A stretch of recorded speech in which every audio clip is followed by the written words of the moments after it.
TVC, a TV do Correio da Manhã.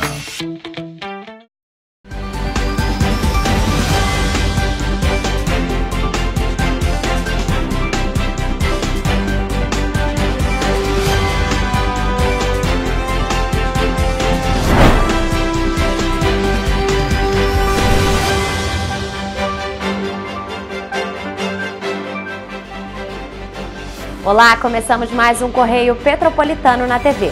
Hoje é sábado, 11 de novembro. E você vai ver a seguir. Ônibus da Petroita que colidiu contra o muro estava com licenciamento atrasado. Incêndio na garagem das empresas de ônibus Petroita e Cascatinha em Petrópolis completa 6 meses. Ministério Público denuncia policiais rodoviários federais pela morte da menina petropolitana de 3 anos, Heloísa. Ministério Público obtém a desinstitucionalização dos pacientes e o fechamento definitivo da Clínica de Repouso Santa Lúcia, em Nova Friburgo. Ministério Público Federal recomenda a publicação de edital do leilão de concessão da BR-040 no trecho entre Juiz de Fora e Rio de Janeiro. Agora, no Correio Petropolitano na TV.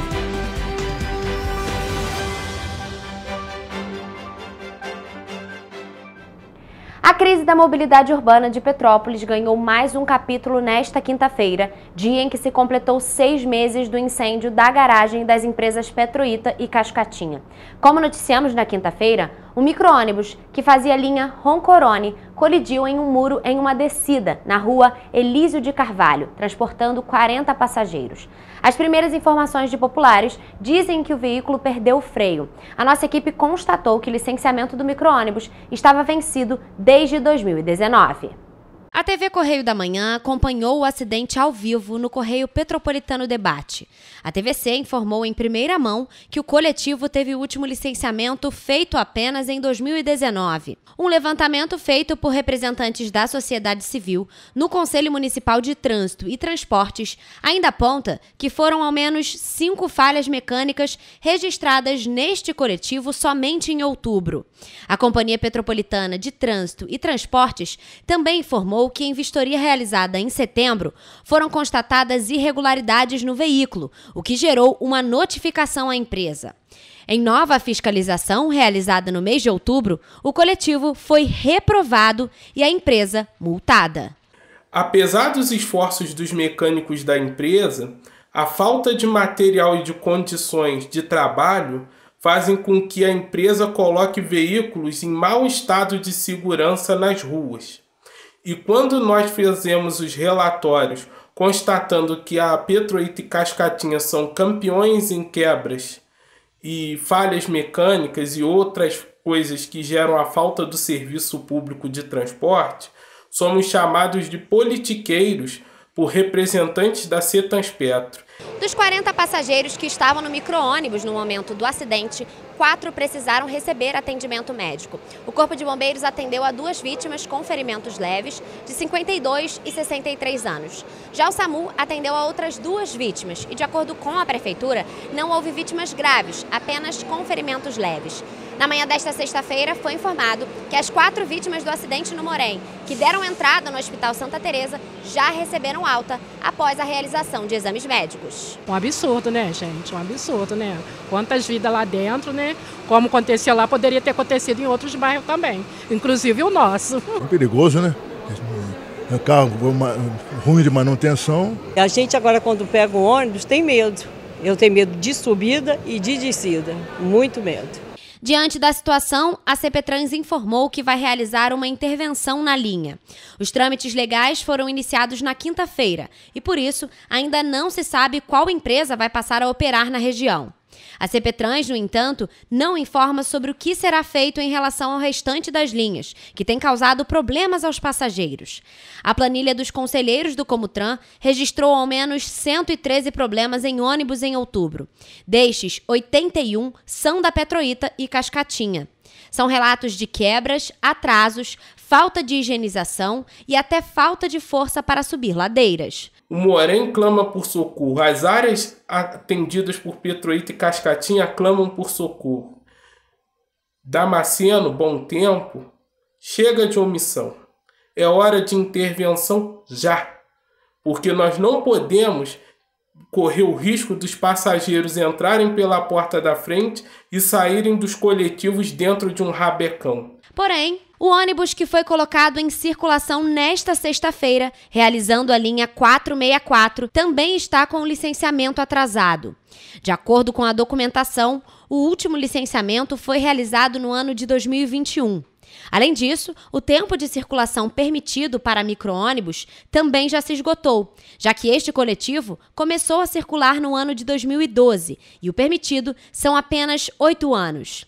O presidente da Comissão de Transportes da Câmara Municipal, o vereador Ingo Rames, afirmou que a comissão está entrando com uma ação junto ao Ministério Público para auxiliar nas cobranças de melhorias nas frotas de ônibus. A Petroita, a Cascatinha, compraram vários ônibus seminovos, a maioria deles não tem condições de rodar com segurança, então eles precisam intervir.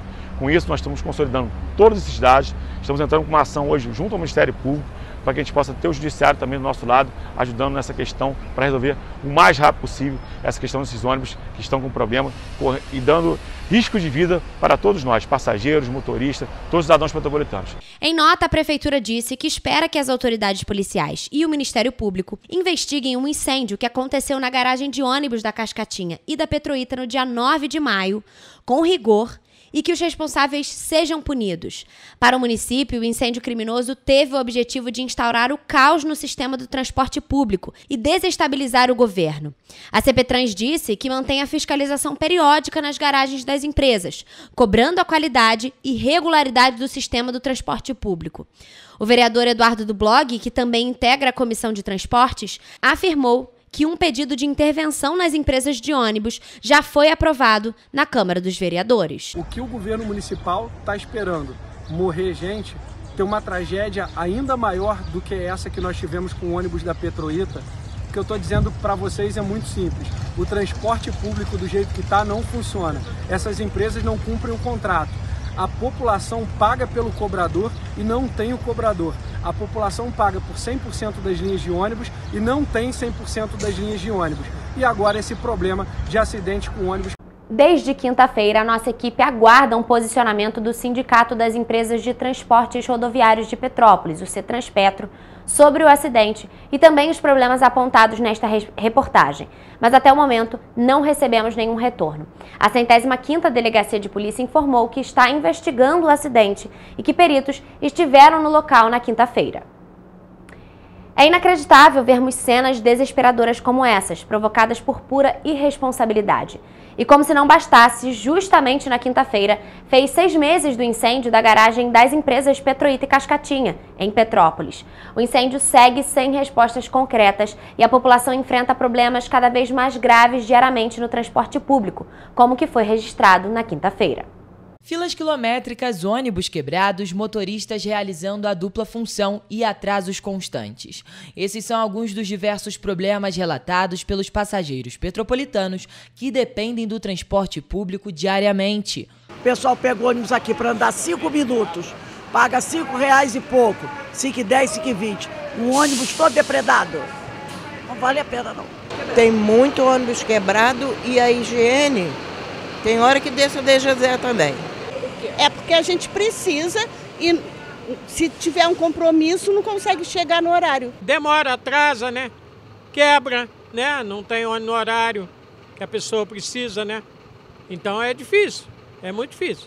A situação, que já estava ruim após a pandemia da Covid-19 e as tragédias climáticas registradas nos meses de fevereiro e março de 2022, ficou ainda pior após o incêndio do dia 9 de maio deste ano, quando 74 veículos das empresas Petroita e Cascatinha foram destruídos pelo fogo.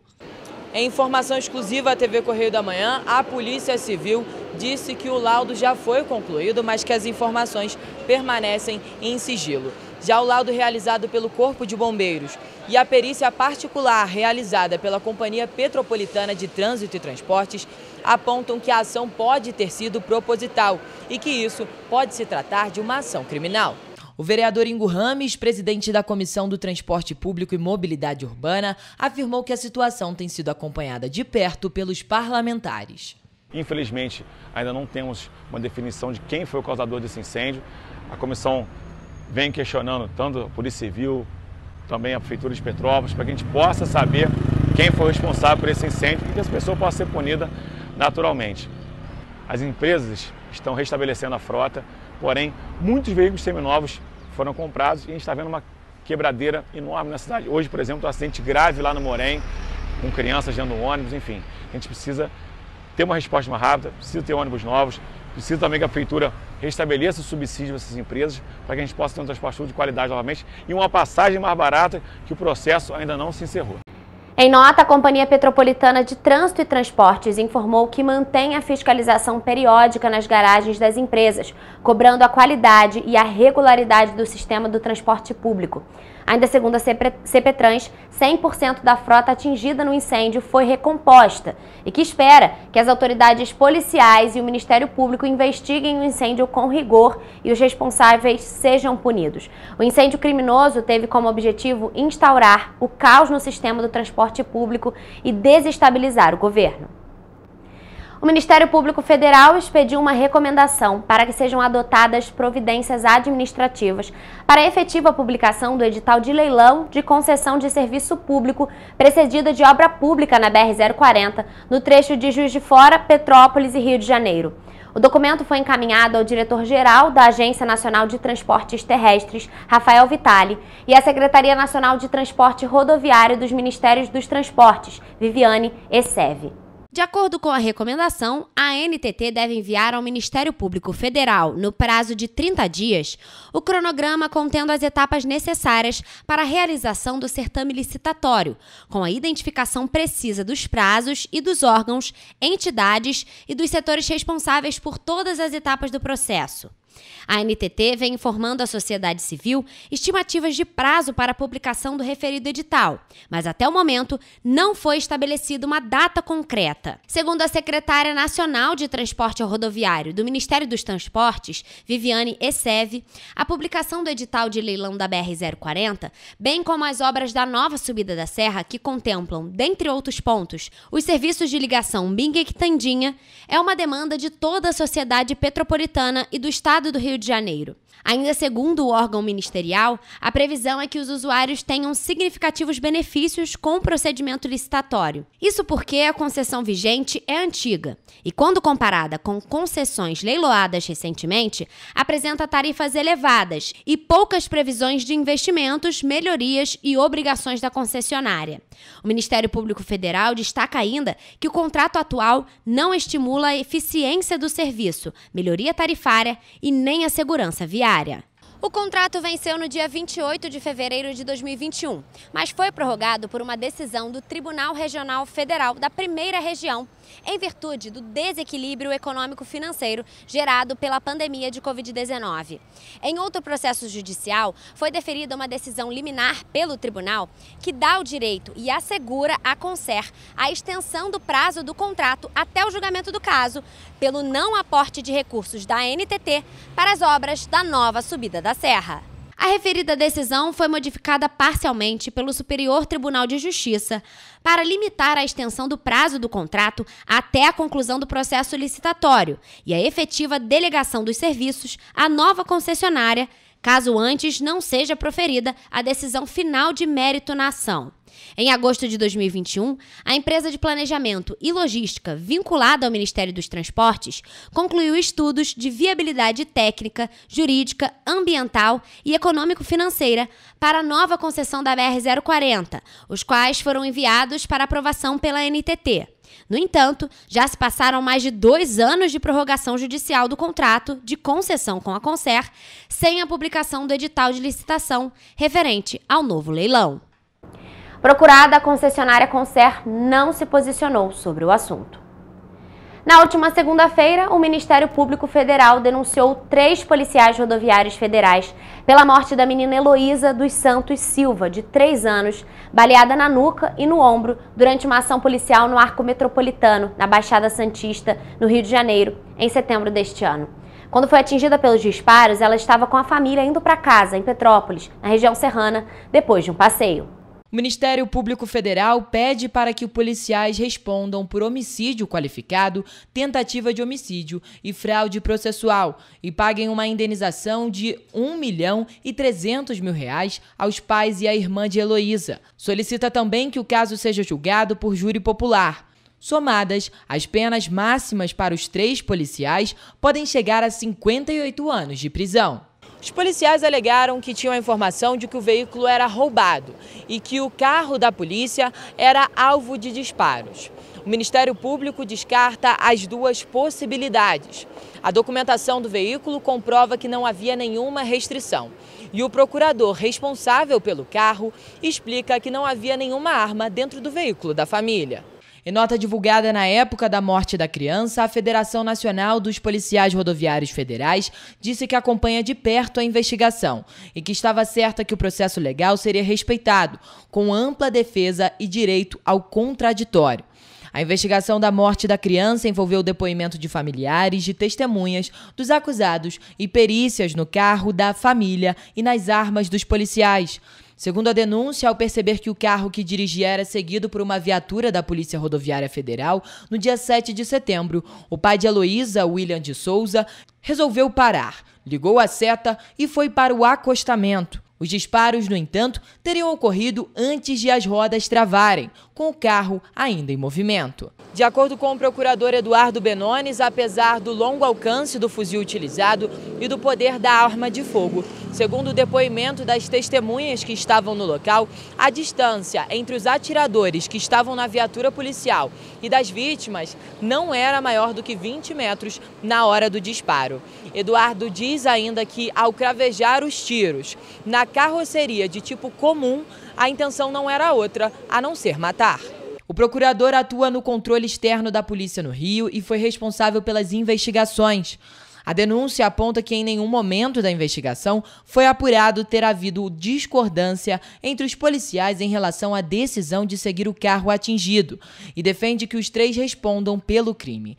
Heloísa foi levada ao hospital Adão Pereira Nunes no carro da família, dirigido por um policial. O pai da criança o acompanhou como passageiro. Ela morreu 9 dias após a internação. Foi encerrado no dia 31 de outubro o funcionamento da Clínica de Repouso Santa Lúcia, em Nova Friburgo, com a saída de todos os pacientes internados no hospital psiquiátrico.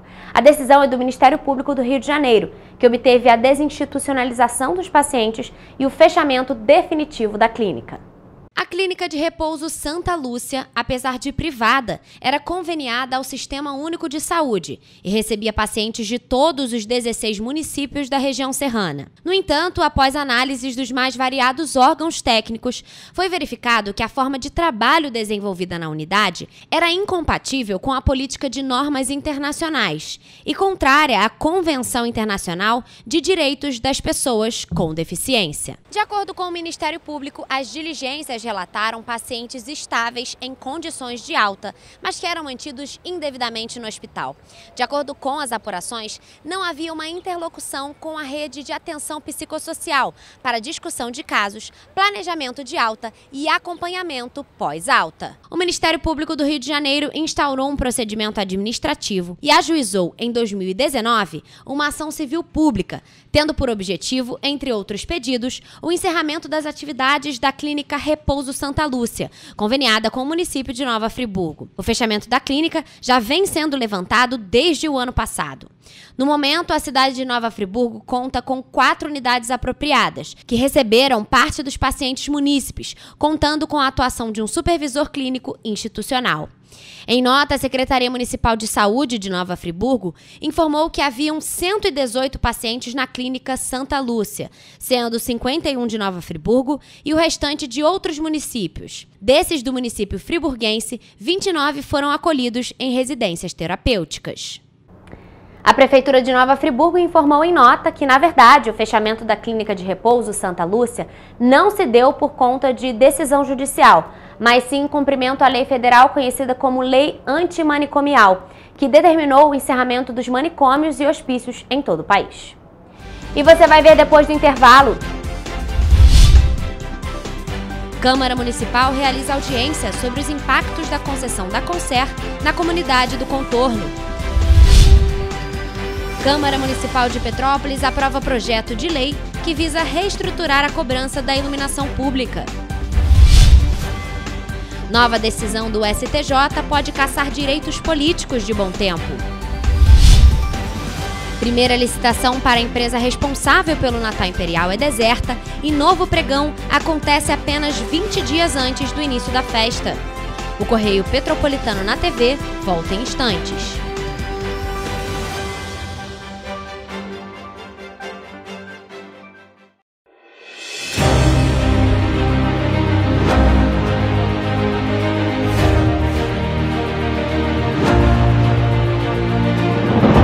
Não é jornalismo de direita, é jornalismo direito. Correio Petropolitano. Tudo que seu jornal não deveria ter deixado de ser. Todos os dias, em uma banca perto de você.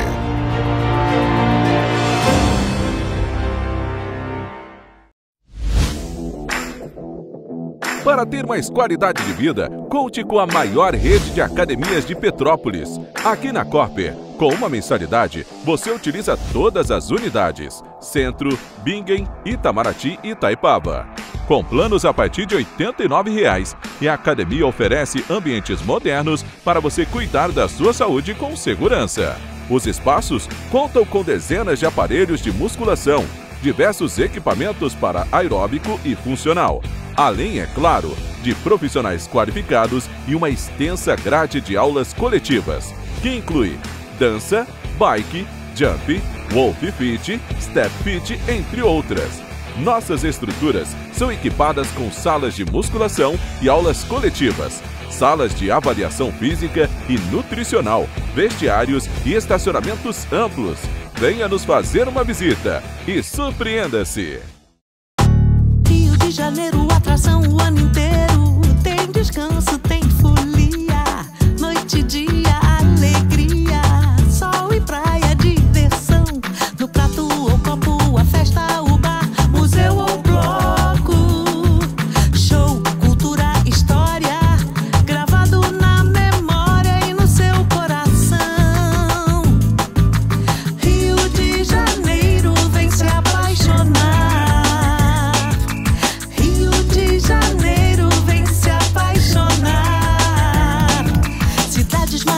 Campo, mata, serra e trilha, em estado de emoção. Tem o Rio de Janeiro, que você já ama, e o Rio, que ainda vai conquistar você. Apaixone-se pelo Rio. Rio de Janeiro, vem se apaixonar. Rio de Janeiro, vem se apaixonar. Governo do Estado do Rio de Janeiro. Um bom jornal tem que ser direto, tem que ser direito. Não ser de esquerda ou de direita, mas direito. É ter coragem de informar a verdade e não impor a sua verdade. É respeitar a inteligência do leitor e vontade do eleitor. Correio da Manhã, um jornal que há 122 anos tem a coragem de ser direto e direito. Em uma banca perto de você.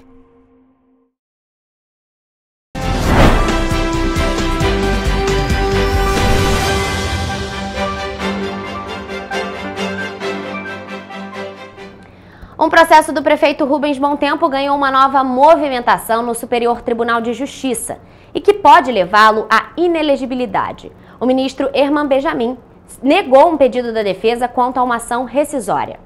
Um processo do prefeito Rubens Bom Tempo, do PSB, ganhou uma nova movimentação no Superior Tribunal de Justiça e pode levá-lo à perda dos direitos políticos e, consequentemente, torná-lo inelegível. O ministro Herman Benjamin negou um pedido da defesa quanto a uma ação rescisória. Agora, o futuro político do chefe do Executivo depende de outra decisão, esta vinda do Tribunal de Justiça do Rio de Janeiro. O advogado Frederico Gazola explica que Bom Tempo entrou com uma ação rescisória, questionando sentença que o tornou inelegível. O prefeito conseguiu vitória na primeira instância e o processo caminhou até o STJ. Então hoje, a realidade que se tem em Brasília eles entenderam que não tem ali procedência da ação rescisória, essa ação rescisória ela caiu, então mantém aquela sentença que tornou ele inelegível, mas essa sentença também ela foi anulada, né? A gente teve uma decisão judicial que anulou a sentença, cassou essa sentença, que vem sendo questionada pelo Ministério Público agora, né? em segundo grau no Tribunal de Justiça. Com essa pendência no Tribunal de Justiça e o trâmite do processo, a saída de Bom Tempo do cargo não é imediata. Além disso, a defesa também pode recorrer caso entenda que esse é o melhor caminho. Ele não vai sair de imediato, essa decisão ainda vai ter que ser analisada pela Justiça Eleitoral, não é uma coisa de efeito imediato. E a gente tem que analisar então também o tempo, né? Considerando agora esse período de tempo, caso ele venha a sair, se essa decisão vai atingir o vice dele ou não, eu entendo que não seria um caso de atingir o vice, então o vice-prefeito concluiria esse mandato, mas se eventualmente, por alguma outra razão, isso atinja também o vice-prefeito, a gente tem então o presidente da Câmara, como a gente já teve aqui antes, né, que foi à época o vereador Ingo, ele respondendo, então, ali de maneira interina. Se o processo não for concluído, corre o risco de acontecer novamente como foi nas eleições de 2020, quando o Bom Tempo concorreu sub júdice e só pôde assumir o cargo efetivamente após quase um ano. Caso o processo tenha uma conclusão anterior ao período eleitoral, com a derrota de Bom Tempo, o atual prefeito estará fora do jogo. Juridicamente falando, Wellington, ele pode mesmo, né, ter aqui a possibilidade, né, da inelegibilidade dele em definitivo, e aí o TRE não faz o registro dele para uma reeleição. Então ele fica fora da corrida. Isso dependendo se esse processo for concluído até lá. Se ele não for concluído, ele tem a possibilidade, né, de fazer então o registro de candidatura dele, e ele concorreria no subjúdice, né? Então ele tem ali um questionamento, mas ele está pendente, então, de uma decisão, pendente ali de um parecer definitivo da Justiça para ele ter segurança no pleito, né, na corrida eleitoral dele. Para advogado, politicamente a situação de Bom Tempo dependerá de uma avaliação dos eleitores. Juridicamente falando, Wellington, ele pode mesmo, né, ter aqui a possibilidade, né, da inelegibilidade dele em definitivo, e aí o TRE não faz o registro dele para uma reeleição. Então ele fica fora da corrida. Isso dependendo se esse processo for concluído até lá. Se ele não for concluído, ele tem a possibilidade, né, de fazer então o registro de candidatura dele, e ele concorreria no subjúdice, né? Então ele tem ali um questionamento, mas ele está pendente, então, de uma decisão, pendente ali de um parecer definitivo da Justiça para ele ter segurança no pleito, né, na corrida eleitoral dele. O Correio Petropolitano tentou contato com o prefeito Rubens Bom Tempo pela assessoria de comunicação da prefeitura e por meio de uma das advogadas de defesa que aparece no processo. Até o fechamento desta reportagem, não obtivemos retorno. No dia em que completou 6 anos da tragédia na comunidade do Contorno, em Petrópolis, a Câmara Municipal realizou uma audiência pública na última terça-feira para debater os impactos da concessão da Concer na comunidade. A audiência aconteceu exatamente no dia que marca 6 anos da abertura da cratera, que afetou a comunidade do Contorno. Estiveram presentes a liderança comunitária do bairro, professores de Direito e Geologia das Universidades Federais do Rio de Janeiro, a advogada e o engenheiro da Concer e representantes da Agência Nacional de Transportes Terrestres. O objetivo era discutir os impactos da concessão da Concer na comunidade e abrir espaço para que os moradores, mais uma vez, cobrassem das autoridades os danos causados. Angélica Domingas, moradora e representante da comunidade do Contorno, ressalta o que os moradores esperavam da concessionária após o ocorrido. Lembro ainda que a Associação de Pais e Professores protocolou no Ministério das Cidades, em Brasília, um projeto solicitando verbas para aplicação de obras de contenção nas áreas condenadas. A verba foi aprovada para ser aplicada na comunidade, mas até hoje aguardamos a sua chegada. Durante a reunião, representantes da Concer enfatizaram que a concessionária se responsabiliza pela obra, mas que a responsabilidade pelos erros e danos não era somente da empresa, mas também de órgãos que não estavam presentes na audiência. Vamos lá, esse processo todo inicial lá da obra, ou os estudos preliminares e tudo mais, foram coisas que foram terceirizadas, como colocada por empresas contratadas, E, de fato, eu não consigo te precisar esse procedimento. Eu iniciei na Conser desde 2018, venho acompanhando o caso da comunidade, conheço bem as pessoas, inclusive todas as reuniões do Ministério Público, eu estive presente, mas essas questões técnicas oriundas desses estudos, dessas empresas e como isso que se deu, de fato, nem eu nem o Alcimar teríamos conhecimento preciso aqui para esclarecer. A iniciativa faz parte de uma série de ações motivadas a dar suporte às famílias da comunidade do contorno, que enfrentam problemas com a Conser. No dia 7 de novembro de 2017, com a abertura da cratera de 70 metros de profundidade, além da escola interditada, 55 famílias ficaram desalojadas. E até hoje, os reparos para os danos não foram feitos. O deslizamento ocorreu na altura do quilômetro 81 da BR-040, que liga o Rio de Janeiro a Juiz de Fora. Destruiu uma casa e abriu uma cratera às margens da pista no sentido Rio. Devido ao acidente, a Secretaria de Defesa Civil de Petrópolis interditou 50 casas e retirou 73 crianças da Escola Municipal Leonardo Boff, na comunidade do contorno, como medida de segurança. O deslizamento ocorreu próximo a uma área onde seria construído o túnel da nova subida da serra. No dia 30 de outubro deste ano, a Prefeitura de Petrópolis havia marcado um pregão para a contratação de empresa especializada para realizar a captação de recursos da programação cultural, decoração e estrutura do Natal Imperial para este ano de 2023 e o ano que vem de 2024. Porém, o pregão foi deserto. Uma nova licitação para a contratação da empresa responsável pelo Natal Imperial está marcada para o dia 10 de novembro, apenas 20 dias antes do início da festa, que está marcada para acontecer entre 30 de novembro de 2023 a 7 de janeiro de 2024. O valor total do pregão é de R$50 mil. A empresa terá apenas 20 dias para contratar atrações artísticas, estruturas e serviços definidos pelo Instituto Municipal de Cultura. A empresa deve garantir a montagem de palcos, tendas, camarins, banheiros químicos, sonorização, entre outros serviços, que devem estar instaladas e prontas com 5 dias de antecedência da abertura do Natal Imperial. De acordo com a Prefeitura de Petrópolis, o objetivo do pregão é já contratar neste ano a empresa que ficará responsável pelas 2 edições, incluindo a de 2024. No ano que vem, a festa está programada para acontecer entre os dias 29 de novembro até 5 de janeiro de 2025. O pregão, que vai acontecer no dia 10 de novembro, será na modalidade maior lance total ofertado. A Câmara Municipal de Petrópolis está acompanhando a situação, já que existe uma lei na cidade que determina que a licitação para os grandes eventos deve ser feita em um período de 60 dias de antecedência, para garantir a organização e a execução dos eventos. Nós tivemos a lei que obriga o município a licitar os grandes eventos com 60 dias de antecedência.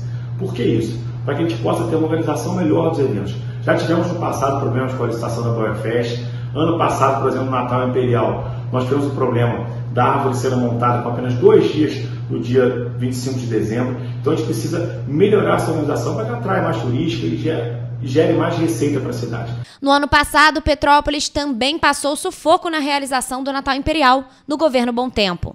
No ano passado, 12 dias após o início da festa, alguns enfeites ainda não estavam montados.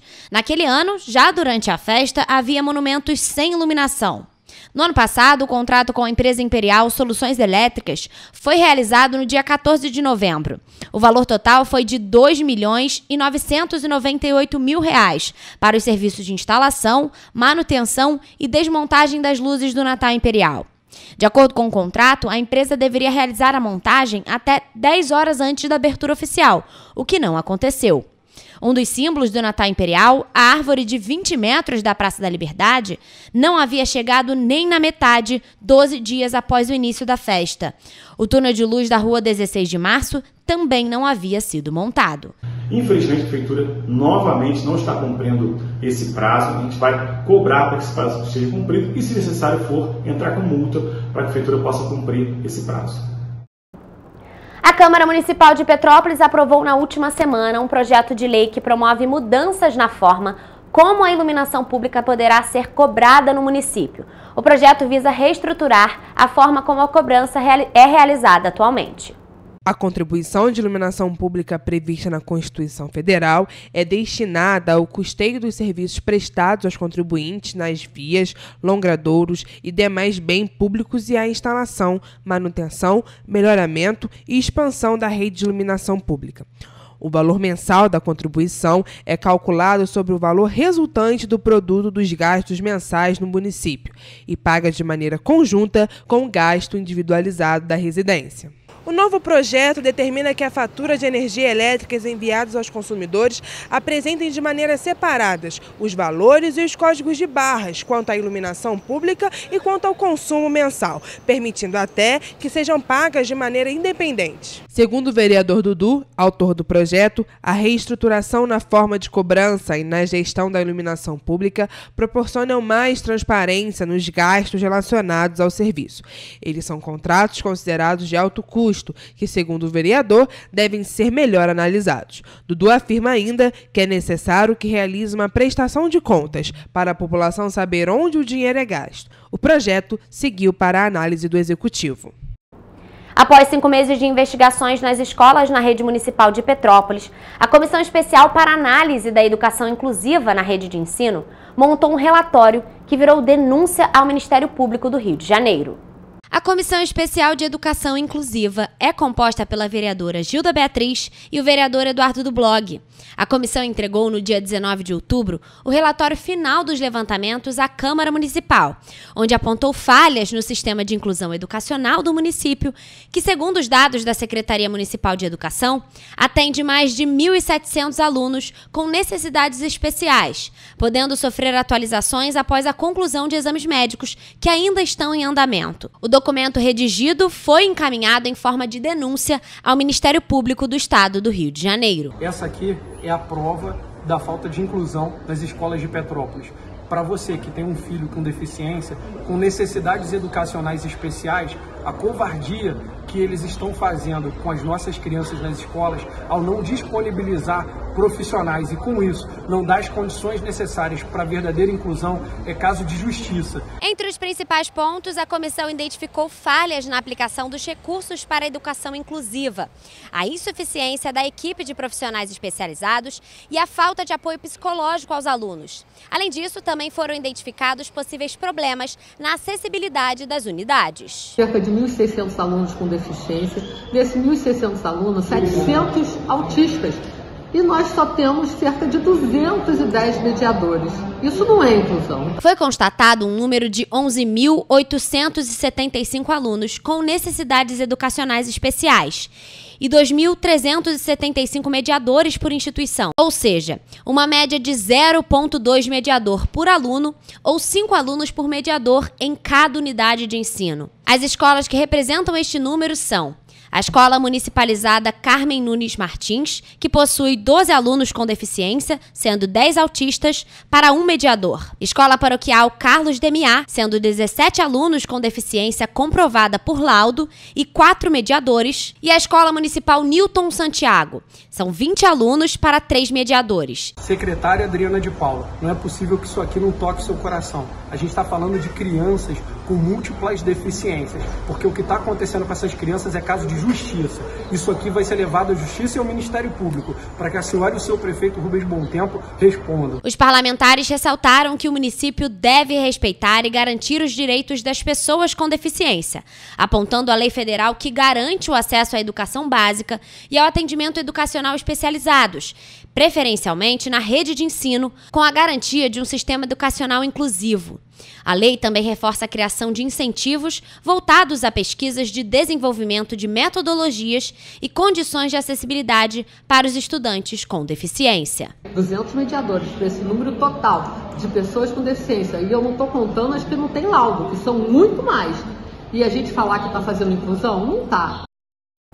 Nós questionamos a Prefeitura de Petrópolis em relação à denúncia, mas não recebemos retorno. E você vai ver depois do intervalo. Pedestres denunciam descarte ilegal de insumos hospitalares e remédios na Rua da Feira, em Petrópolis. Petrópolis já contabiliza 1.024 acidentes de trânsito entre janeiro e outubro deste ano. Tarifa de ônibus em Nova Friburgo passa a ser de R$ 4,90 a partir deste sábado. A Associação de Moradores do Quissamã é contra a petição que pede pela derrubada do Muro de Gabião na Rua do Túnel e pede a conclusão das obras. Paraíba do Sul inicia a época das festas de fim de ano com inauguração, parada natalina e show de luzes. Corrida dos Garçons e Garçonetes do Petrópolis Gourmet 2023 foi realizada na última quarta-feira. O Correio Petropolitano na TV volta já.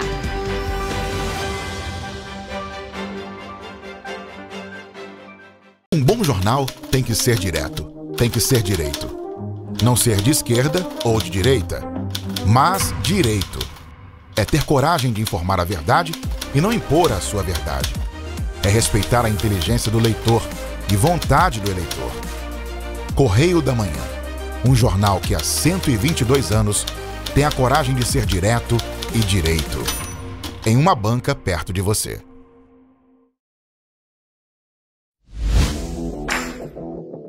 Para ter mais qualidade de vida, conte com a maior rede de academias de Petrópolis. Aqui na Corper, com uma mensalidade, você utiliza todas as unidades: Centro, Bingen, Itamaraty e Itaipava.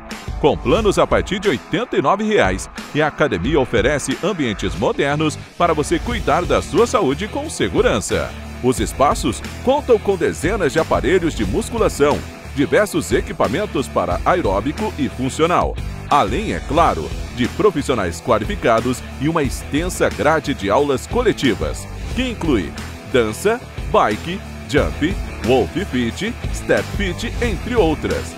Nossas estruturas são equipadas com salas de musculação e aulas coletivas, salas de avaliação física e nutricional, vestiários e estacionamentos amplos. Venha nos fazer uma visita e surpreenda-se!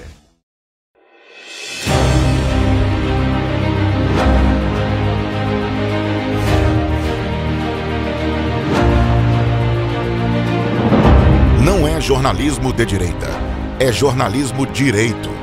Correio Petropolitano. Tudo que seu jornal não deveria ter deixado de ser. Todos os dias, em uma banca perto de você.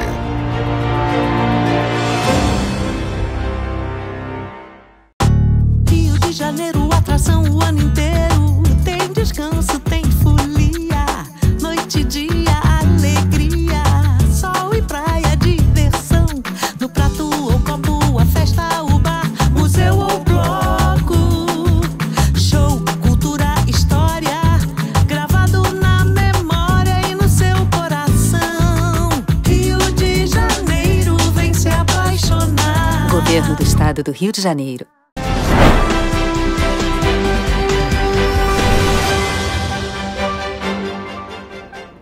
Na última quinta-feira, pedestres que passaram pela Rua Souza Franco, conhecida como Rua da Feira, no centro de Petrópolis, denunciaram um descarte irregular de insumos hospitalares e medicamentos. Os materiais foram deixados em sacolas plásticas que acabaram sendo rasgadas e se espalharam por toda a rua. Agulhas, seringas, leite hipercalórico e milhares de comprimidos. Tudo isso estava espalhado na Rua Souza Franco, conhecida como Rua da Feira, no centro de Petrópolis. Os insumos foram encontrados pela manhã de quinta-feira, deixados dentro de sacolas plásticas que foram rasgadas. O descarte inadequado de medicamentos é ruim para o meio ambiente e, consequentemente, para a saúde. Isso porque o despejo incorreto provoca a contaminação do solo e das águas, comprometendo a qualidade de vida. Os medicamentos eles têm substâncias tóxicas ao solo, à água, ao lençol freático, aos animais que podem ter contato com esse medicamento no lixo comum, assim como também as pessoas, os profissionais que manuseiam esse lixo para levar para o descarte final. A Prefeitura de Petrópolis informou que o caso foi registrado na delegacia para que os culpados sejam identificados e punidos. Além disso, uma equipe da Vigilância Sanitária foi enviada até o local para recolher todo o material que será descartado da forma correta pela Companhia Municipal de Desenvolvimento de Petrópolis. Segundo o Ministério da Saúde, só no ano passado, mais de 3.000 pontos de coleta de medicamentos foram implantados no Brasil, fazendo com que 53 toneladas de remédios deixassem de ser descartados de maneira inadequada. Os medicamentos, eles possuem substâncias como se fossem defensivos agrícolas também, onde que tem princípios ativos concentrados que em contato com o ar, eles se dissolvem e penetram no solo a ponto de chegar ao lençol freático. O descarte inadequado de medicamentos e lixo hospitalar se configura como crime ambiental e é passível de sanções e multas. Caso os autores sejam identificados, as penas podem chegar a 4 anos de prisão. Existem pontos de coletas indicados pelas próprias farmácias ou em site, em busca de site de descarte de resíduos sólidos, onde que vão destinar esses medicamentos para o local correto, assim como podem até incinerar, tirando esses medicamentos em contato com os recursos naturais. Em caso de dúvidas sobre o descarte, a população também pode buscar a unidade básica de saúde mais próxima de casa para tirar dúvidas sobre pontos de coleta, caso a própria UBS não o faça. A tarifa de ônibus aumentou em Nova Friburgo a partir deste sábado. O Superior Tribunal de Justiça não atendeu a um pedido da Prefeitura, que pedia a suspensão da decisão do Tribunal de Justiça do Rio de Janeiro, onde era determinado o aumento do valor. Agora os passageiros pagam R$ 4,90 para utilizar o transporte público no município. A partir deste sábado, a tarifa de ônibus vai aumentar em Nova Friburgo. O Superior Tribunal de Justiça não atendeu a um pedido da Prefeitura do município serrano, que pedia a suspensão da decisão do Tribunal de Justiça do Rio de Janeiro, o TJRJ, onde era determinado o aumento do valor. Agora, os passageiros vão desembolsar R$ 4,90 para utilizar o transporte público na cidade. Diante da situação, nós recorremos em Brasília. Infelizmente, o nosso pedido foi negado. A gente continua recorrendo de todas as maneiras possíveis. Quero dizer para vocês que a gente tem que cumprir uma decisão da Justiça, mesmo que a gente discorde, que seja contra a nossa vontade. A ministra Maria Tereza de Assis Moura concluiu que o tipo de pedido da Prefeitura de Nova Friburgo só poderia ser usado quando há risco à ordem, à segurança e à economia pública. No entendimento da ministra, o município não demonstrou isso e sim que gostaria de recorrer à decisão do TJRJ, o que deveria ser feito por outros meios processuais. Até então, a tarifa em Nova Friburgo era de R$ 4,20, mas as empresas de ônibus entraram na justiça com um pedido de reajuste para R$ 5,73, que foi concedido pelo TJRJ. Mas como maneira de diminuir o impacto, a Prefeitura vai arcar com os 83 centavos de diferença. Sendo assim, o passageiro continuará pagando R$ 4,90. O prefeito Johnny Maicon citou a atuação da empresa Nova FAOL e disse que será feito um novo processo licitatório. Nós já publicaremos aí um decreto de reajuste da tarifa para R$ 4,90, ou seja, a diferença de R$ 4,90 para R$ 5,73 vai ser integralmente custeada aí pelo município, né, em que vai garantir aí 83 centavos, né, de pagamento aí para cada um dos usuários do transporte coletivo na nossa cidade. A Nova FAOL ressaltou que a tarifa de R$ 5,73 foi determinada a partir de um cálculo do Instituto de Engenharia da Universidade Estadual do Rio de Janeiro. A empresa lembrou que opera por força do contrato de setembro de 2021, prorrogado por liminar em setembro de 2022 e por mais 120 no 9º mês deste ano.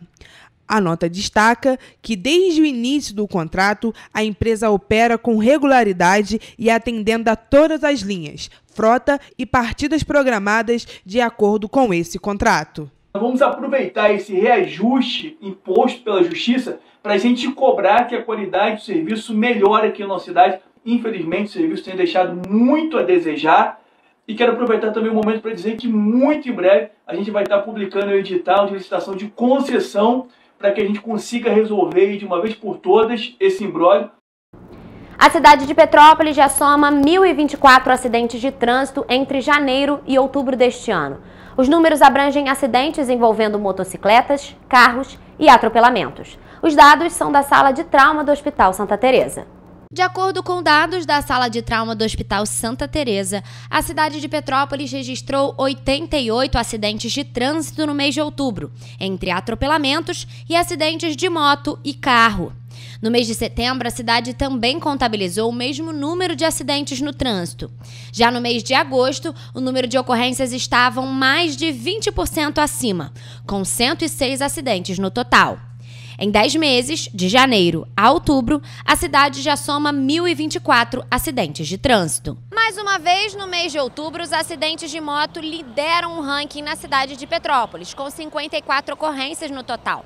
E os homens lideram este total com 47 atendimentos a acidentes envolvendo motocicletas. Já os acidentes de carro totalizam 20 ocorrências, sendo 8 envolvendo homens e 12 envolvendo mulheres. Além disso, 14 pessoas foram atropeladas em Petrópolis no mês de outubro, sendo 8 homens e 6 mulheres. Os acidentes de moto lideram o ranking de acidentes ao longo de todo o ano de 2023, com 635 desde janeiro. Em todos os meses, os homens entre 18 e 60 anos foram os que mais sofreram acidentes com motocicletas. No mês de outubro, eles foram responsáveis por 41 das 54 ocorrências. Primeiro, cuidado, eu peço a Deus para me proteger no dia a dia. E aí depois eu ando devagarinho, né? Principalmente não sair embriagado. Eu tive um problema que o ciclista entrou na frente do carro e acabei atropelando. Sempre tem capacete e cinto. A gente fica mais preocupado com as outras pessoas, que a gente sabe que vai fazer, mas a gente não sabe o que o outro vai fazer. Qual é a decisão que o outro na frente vai tomar. No mês de outubro, o Hospital Santa Teresa também atendeu 27 vítimas de quedas, sendo 12 homens e 15 mulheres. Durante o 10º mês do ano, um homem foi atendido após ser agredido. No total, foram 122 internações contabilizadas no mês, uma queda de 9% se comparado a setembro, quando foram registradas 133 internações. Se comparado ao mês de agosto, as internações estão em queda. Naquele mês, 177 pessoas passaram por atendimentos entre quedas, atropelamentos, acidentes de carro, moto, queimaduras, agressões e outros. Após as fortes chuvas registradas em 2022 em Petrópolis, o governo do estado do Rio de Janeiro auxiliou o município com diferentes intervenções para a reconstrução da cidade. Dentre elas está a construção do Muro de Gabião no Quissamã para a melhoria do deságue do túnel extravasor. No dia 3 de novembro, uma petição ao Ministério Público para a derrubada do muro chamou a atenção nas redes sociais. Mas, segundo a Associação de Moradores, a obra não obteve a conclusão necessária devido aos problemas na estrutura do imóvel da antiga escola de samba Bem-TV, que deveria ter sido desapropriado. No dia 3 de novembro, uma petição supostamente assinada pelo vice-prefeito de Petrópolis, Paulo Mustrange, ao Ministério Público para a demolição do Muro de Gabião, que auxilia no controle do fluxo da água no túnel que atende aos rios Palatinato e Quitandinha, chamou a atenção nas redes sociais. O documento afirma que o governo do estado do Rio de Janeiro realizou a obra do muro sem qualquer consulta prévia à população, o que resultou em danos irreparáveis. Apesar disso, a Associação de Moradores da região afirma que a Prefeitura de Petrópolis não colaborou como deveria para evitar problemas futuros no local. Ele já sabia que esse muro foi feito de acordo com os projetos na qual a Prefeitura de Petrópolis acompanhou e entrou em acordo com ele. Então esse muro só foi feito porque contava com uma desapropriação e uma demolição de uma parte do imóvel que está atrás da gente. As obras do Muro de Gabião foram finalizadas em janeiro deste ano, após a conclusão da primeira etapa das obras da Rua Francisco Scali, a conhecida como Rua do Túnel. Segundo a Associação de Moradores do Quissamã, a obra do Muro de Gabião não pôde ser finalizada da forma correta devido à estrutura da antiga escola de samba Bem-TV, que não foi demolida. Atualmente, o espaço funciona como um estacionamento privado. A seção do rio, ela aumentar e não ter o confronto do rio Itamaraty com o Palatinato. Então a desapropriação de 4 metros, 4,20 metros, ela é importante para dar encaminhamento para o rio. E falar de uma obra como essa, qual a importância que isso seja realizado antes do verão? O verão são as chuvas mais fortes, né?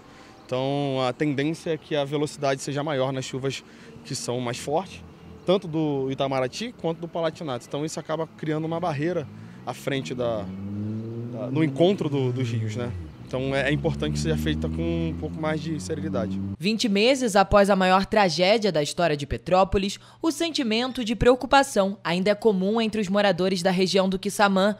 A localidade, que foi afetada com as forças da água de toda a cidade, vive o sentimento de aflição a cada dia que o verão se aproxima. Se não fizer essa desapropriação, esse projeto que foi feito, ele não está valendo de nada, porque tinha sido acordado, foi feito todo o projeto em cima dessa desapropriação. Então, assim, você gasta um dinheiro fazendo um projeto com a prefeitura de acordo e agora ela fala que não. É uma coisa meio, assim, é ambíguo demais para isso, né? Então, assim, por isso que a gente também fez uma outra petição em cima dessa, pedindo a desapropriação com mais urgência. Em resposta à TV Correio da Manhã, a Secretaria de Estado de Infraestrutura e Obras Públicas informou que o muro foi construído de acordo com o projeto na primeira fase das obras emergenciais, que considerava a desapropriação do Clube Bem-TV. Na segunda etapa da obra, já iniciada pela Secretaria, a CEIOP está desenvolvendo um projeto executivo para a implantação da geometria mais adequada à confluência do túnel extravasor com o rio Itamaraty. Aconteceu na última quarta-feira mais uma edição da Corrida dos Garçons e Garçonetes do Petrópolis Gourmet 2023. A competição divertida conta com a participação de garçons dos restaurantes participantes do evento. Uma das atrações mais aguardadas do Petrópolis Gourmet, a tradicional Corrida dos Garçons e Garçonetes, aconteceu nesta quarta-feira. O evento faz parte da programação do renomado Festival Gastronômico, que vai de 10 a 26 de novembro em 45 restaurantes, bares, cafeterias e delicatessens da cidade. Neste ano, a Corrida dos Garçons e Garçonetes contou com a participação de 29 corredores, sendo 23 garçons e 6 garçonetes. Na verdade, uma competição entre amigos, né? Para a gente ter a oportunidade de se reunir todos, né? Que a gente trabalha de segunda, sexta, final de semana, a gente não tem como se encontrar. E hoje seria uma oportunidade muito boa de todos nós garçons da área, né, nos encontrar. Representar a nossa classe, mostrar que garçom também corre, também atende. E a gente vem aqui representar a nossa classe, a nossa cidade, né? Mostrar um pouquinho do nosso trabalho. Na Corrida dos Garçons e Garçonetes, os participantes são desafiados a percorrer uma determinada distância, equilibrando 2 copos, um de chopp e outro de água. Além do desafio de conseguir ser o mais rápido, a habilidade de não derrubar uma única gota é avaliada de perto. Neste ano, a competição teve premiações de R$ 500 para os primeiros colocados das categorias feminina e masculina. Além disso, quem ficou em segundo e terceiro lugares também receberam premiações. Yasmin Alves, garçonete da Casa Pellegrini, e Arthur do Carmo, garçom da Adega Parador, foram os grandes vencedores deste ano. É inexplicável, eu tô tremendo até agora, continuo nervosa, já ganhei, mas ainda tô tremendo, mas é muito bom participar, né? Eu vou te falar que eu não esperava que eu fosse ganhar, né? Mas é o que vale, eu tô muito feliz, muito realizada. Hoje o churrasco é por minha conta. Assim como no ano passado, foi um prazer estar participando. Acho muito bacana essa corrida que eles fazem para interagir com os garçons, conhecer um pouco mais também do nosso trabalho. Foi bem bacana participar do ano passado, esse ano foi maravilhoso e ainda estou levando o troféu de primeiro lugar. O Petrópolis Gourmet é uma realização do Petrópolis Convention e Visitors Bureau, que neste ano entra em sua 23ª edição. O tema desta edição do festival é Cozinhando com Afeto, Receitas e Memórias de Família, e promete adicionar uma pitada extra de afetividade e calor humano à competição. O tema deste ano do festival, Cozinhando com Afeto, Receitas e Memórias de Família, prometeu adicionar uma pitada extra de afetividade e calor humano à competição. De acordo com Samir, presidente do Convention, a Corrida dos Garçons e Garçonetes reconhece e celebra a importância destes funcionários na indústria da hospitalidade, destacando seu papel fundamental na experiência dos clientes. A integração de toda essa categoria que nos recebe diariamente em todos os grandes eventos, que recebe não só o turista, o veranista, mas os moradores da nossa cidade. E o tema é muito integrado, né? Que é cozinhando com afeto, e nada melhor também do que receber as pessoas com muito afeto na nossa cidade, né? A edição deste ano do Petrópolis Gourmet promete ser uma jornada sensorial e emocional que explora a conexão entre a comida e afeto. Toda a programação deste ano, com a lista de bares e restaurantes participantes, cardápios especiais e horários de funcionamento, estão disponíveis no site petrópolisgourmet.com.br. No dia 3 de novembro, a Prefeitura de Paraíba do Sul iniciou as comemorações de fim de ano. A inauguração da Fonte de Todos os Amores, o novo ponto turístico da cidade, que está localizada na Praça da Bandeira, deu início na programação. No primeiro dia do Natal Iluminado, a cidade contou com a parada de Natal na Avenida Ayrton Senna e o show de luzes na Praça Garcia. A revitalização da Praça da Bandeira, que recebeu um novo ponto turístico, a Fonte de Todos os Amores, foi reformulada, recebendo obras de paisagismo e urbanização, com instalação de bancos, nova iluminação, decoração e plantas, além da recuperação da estrutura já existente no espaço. Olá, na última sexta-feira, dia 3 de novembro, nós tivemos em Paraíba do Sul a inauguração da Fonte de Todos os Amores, mais um atrativo turístico para a nossa cidade, e foi um sucesso. Nós tivemos também a nossa parada natalina, iniciamos esse projeto no ano passado, demos continuidade nesse ano, e agora em 2023 tivemos a participação das 5 academias da cidade, centenas de crianças, quase 300 crianças, muitas famílias presentes na nossa parada natalina, que saiu da inauguração da Fonte de Todos os Amores no Lava Pés e chegou aqui na Praça Garcia. É nas grades das estruturas da Fonte de Todos os Amores que os visitantes apaixonados deverão prender os cadeados junto aos nomes que desejam eternizar. Logo após a solenidade das inaugurações, a programação do Natal Iluminado seguiu com as comemorações. A parada de Natal partiu do novo ponto, da Praça da Bandeira, e seguiu em direção à Praça Garcia, passando por todo o trajeto da Avenida Ayrton Senna. Por ali, danças, cores, músicas e alegria contagiaram os espectadores que estavam presentes na principal rua da cidade. A gente antecedeu aí as inaugurações de final de ano para a gente fortalecer também as vendas do comércio, né, o desenvolvimento econômico para a nossa cidade.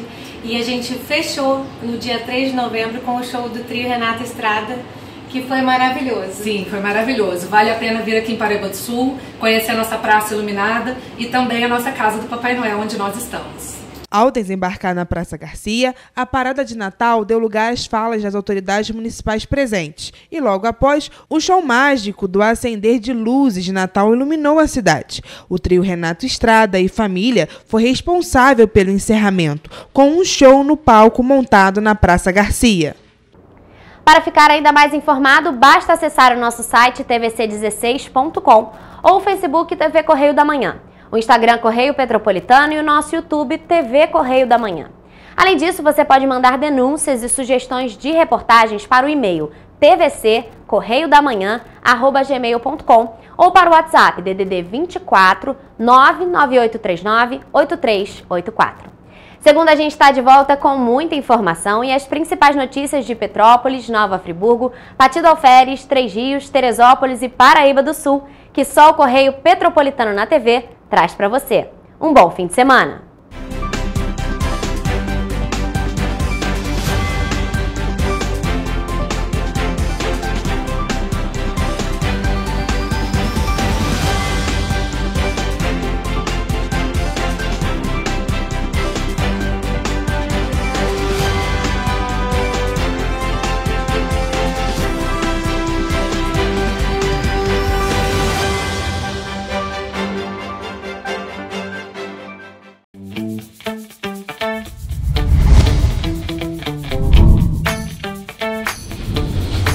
TVC, a TV do Correio da Manhã.